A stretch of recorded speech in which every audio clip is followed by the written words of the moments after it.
So, can you make a brief introduction of yourself?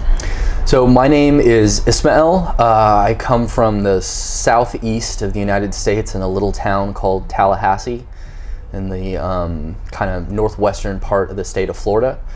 I'm 29 years old and I graduated from Florida State University, and I moved to China in the summer of 2018. How many times have you been to China? If you count all the times that I left China and I came back, about I think 3 times. So, what cities have you traveled?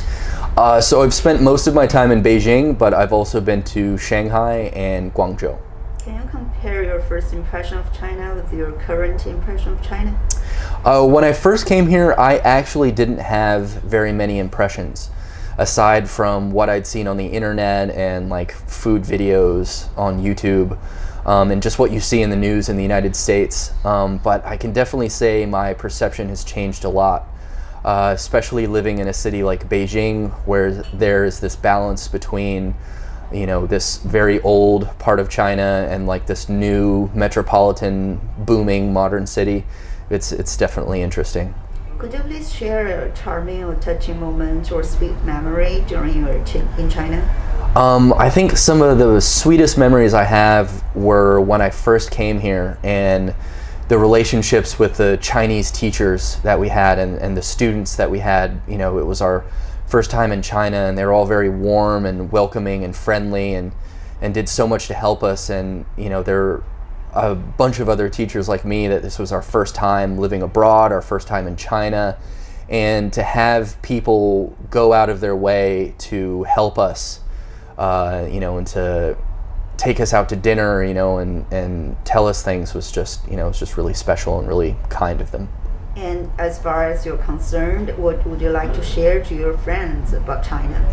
I don't really have any concerns. The only concern that I have is one that all expats experience, and that's always the visa issues, whether it be renewing your visa every year, residence permits, police registration, stuff like that. But at the end of the day, they're pretty minor. Other than that, I don't really have any worries. I feel like the city's very safe.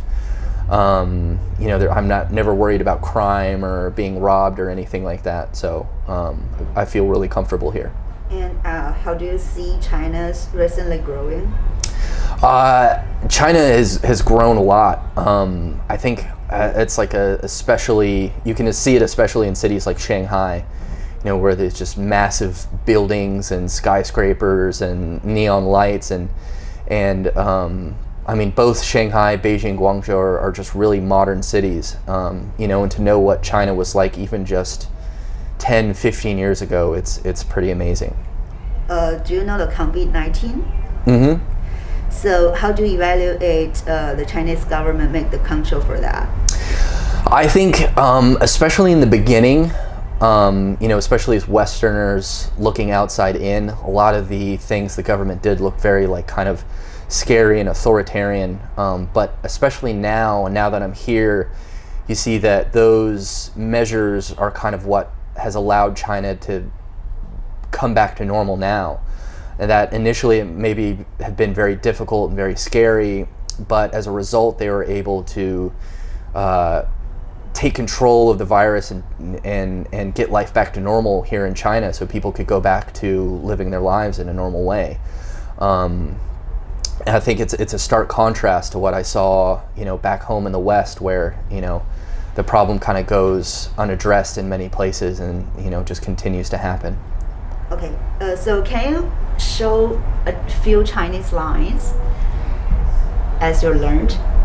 Okay. So I really don't speak a lot of Chinese, but the most useful phrase is 我听不懂.